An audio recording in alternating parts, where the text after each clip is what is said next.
头，这样才证明他已经臣服你了。如果让他跟你面前这一丝瓜子，那都不用想，他肯定不服你啊，对不对？他认为他比你厉害，他能服你？来，过来。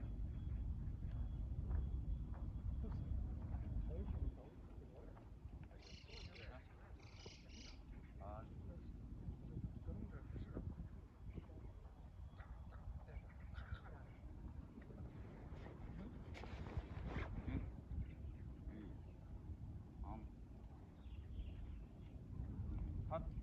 反正你训任何马都一样，实际上第一步就是先让他服你，服了以后你再教他东西，那都是很简单的事了。你再骑啊啥，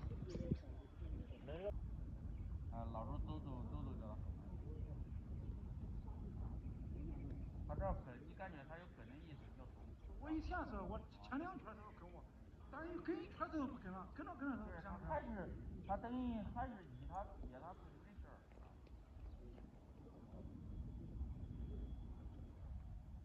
哎，你瞄着他点，他这一想跑，你走一车一拉，走。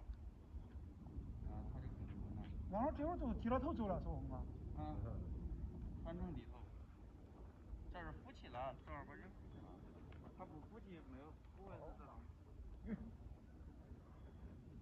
差不多，就是有点是以前，你看举个例子啊，我给他拉住，我拉到这儿，拉这他就拉，但一摸马脸嘛，一摸他脸，光脸上，意思对呀，那就是不服，还是不服，就是不要摸我那儿。我跟你说，马一旦驯服了以后，它身上没有一个位置是你不能摸的，就包括蛋子子那一块都得叫摸，就是头，包括耳道，那都不用说，它身上没有你不能摸的位置，随便你想摸哪就摸哪，而且摸它不能动，不能说踢啥呀，这都是有问题的。所以说啥叫服？真正的服从意识高的马，你摸它任何一个位置，它连动都不得，这叫彻底服。啊，你说一摸哪它乱踢乱一捏它鼻子，这等于这是它呼吸的一个东西啊，气管，这个很重要。你看这一捏它鼻子，相当于要闷死它的那种感觉，它肯定是，你看它肯定反抗。但是这反抗不要紧，你要告诉他，我摸你鼻子也没事儿，啊，我摸你鼻子也不能动，啊，就我不会摸死你，但是你得服，啊，服的意思就是你看摸鼻子也不能动，来，记住，哎，记住，好，